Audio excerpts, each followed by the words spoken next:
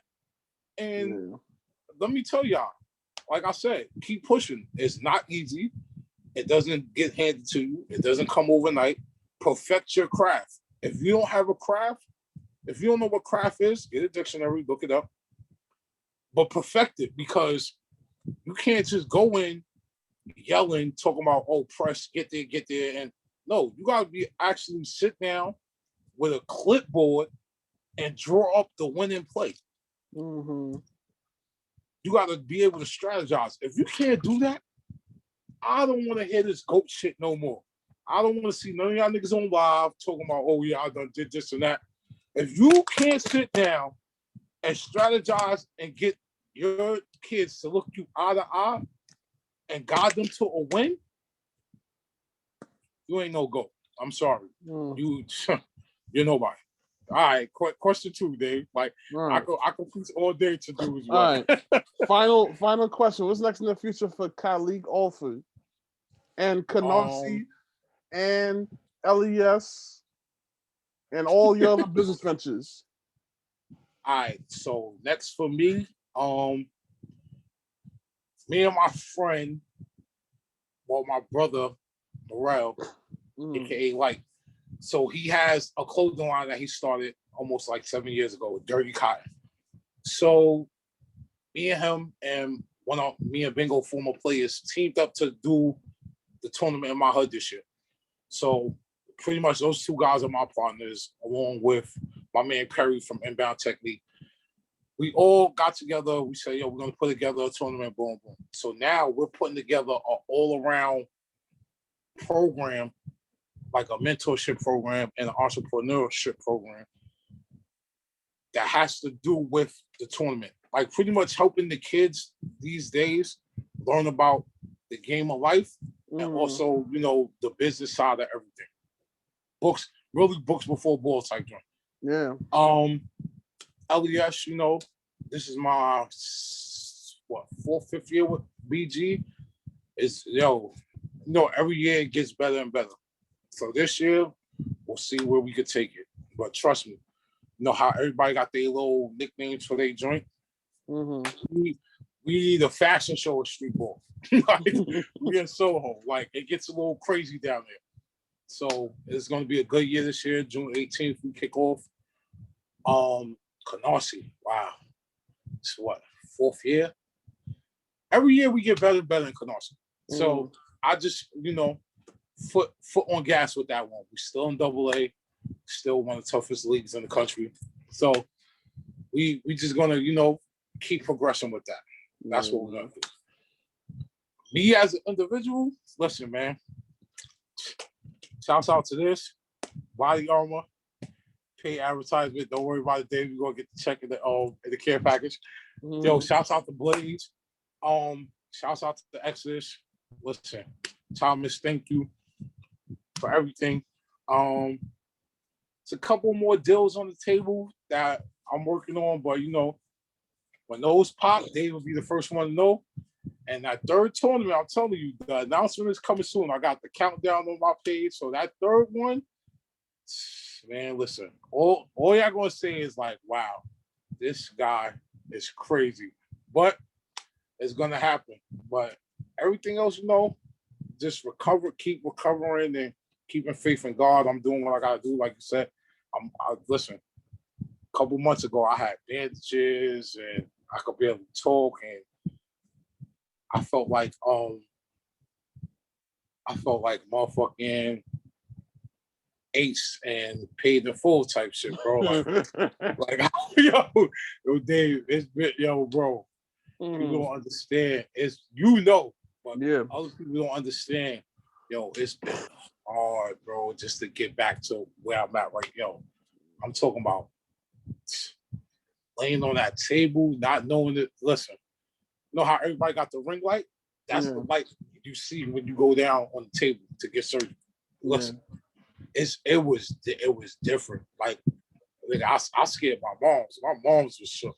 Like, yo, I was almost gone, y'all, for real, like no joking around, like shit is serious. So I was like, I just kept faith. My bro, shouts out to Mike Larry. That is my brother. And he's been there through everything. Me with the diabetic coma. This. Like, he's been there through everything. And, yo, him just praying, his father praying, the church praying for me, everybody just keeping me in their prayers, and me just getting, like, mentally back focused, like, yo, I'm going to keep faith in God. I'll never question God ever again. So that's what I did. And like I said, I'm back. Like, it's scary. A lot of people don't bounce back from any surgery. The shit I had was scary. So they, y'all better hope.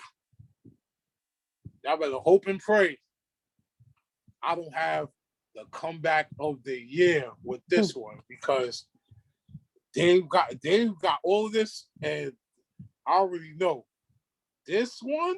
Y'all gonna be like, yo, Kyle was just talking shit, but if not, y'all gonna see the pictures. Y'all gonna see me and Blaze shaking hands, and me jumping around with my room gonna have cases and cases of body armor and all this other. And Dave might have his next episode. Dave might have motherfucking body armor backdrop, and Dave done signed a deal with body armor type shit. That's how we move it. Like, listen, we manifest with everything on this side. Keep God first and be iconic. Don't be a goat. And listen, for all y'all naysayers and y'all other dudes that be doing the lives every day, talking about y'all did this and that, y'all gonna have to show me this summer. And if y'all don't, I'm telling you, I'll do another episode with Dave, and I'm calling y'all motherfuckers out. I'm letting it be known. Y'all might as well listen. Y'all might as well just call me Tupac. That's it. I resurrected. It's over. It is over. Yo. It's a new beginning. Yo. Kai, thank you for coming on, bro. And I wish you and all your ventures nothing but the best moving forward. Bro, I appreciate you. You already know we gonna work. And like I said before, if you need anything, you let me know and I'm gonna get it done, bro. Copy. Well, everybody, this is episode 128 of Hoops Talk with Dave's Joint. Shout outs to my guy Kyleek Alford for coming on to tell his story. For those from Williamsburg, Brooklyn, those that support him on Exodus, Canarsie, Body Armor, and so on and so forth. Go check out this episode on YouTube, Facebook, and IGTV. But also go support the LES tournament on June 18th, aka Juneteenth weekend. And what else? Oh, support Hoops in the Sun this summer, which starts around the 4th of July weekend. And also Kai's new tournament, which is undisclosed at the moment, but starts July 6th, Monday, July 6th. So go check that out, everybody. But yeah, stay safe, stay blessed. Peace.